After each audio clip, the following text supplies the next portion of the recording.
นในแดนแห่งนี้น้ำลีสอแดนสวรรค์ของคนหันมีแฟนเฮาฮักมาหลายปีพบหนุ่มเศรษฐีน้องก็เปลี่ยนใจ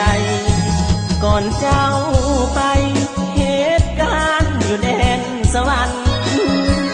น้องให้คำมันสัญญาว่าสิบ่หาใครแต่แล้ววันนี้คนดีก็มีหลายใจลืมสัญญาที่เคยให้ไว้ยามพอคนใหม่เปลี่ยนใจลืมลาน้องโทรมาบอกมาลาว่าสิเอาผัวขอปานว่าฟ้าพาหัวผู้ตามืดมัวเมื่อยินคำลาโทรมาบอกอายอยากให้ไปร่วมงานวิวาอายอยากไปอยู่เด้อน้องลาแต่ยันน้ำตาไหลผ่างานดอกแด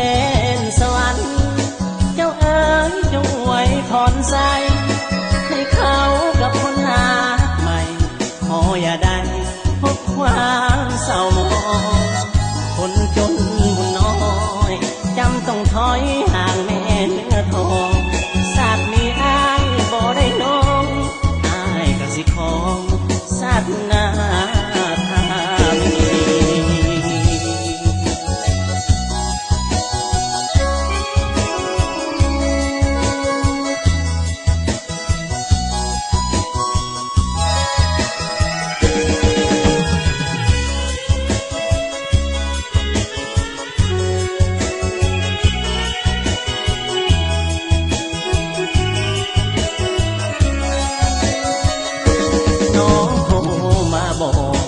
มาลาว่าสิเอาผั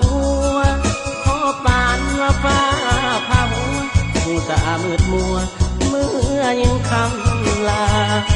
โทรมาบอกอายอยากให้ไปร่วมงานวิวาอายอยากไปอยู่เด้อน้องลาแต่ยันน้ำตาไหลผ่างานดอ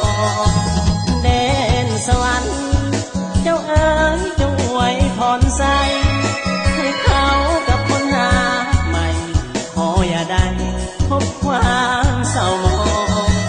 คนจนบุญน้อ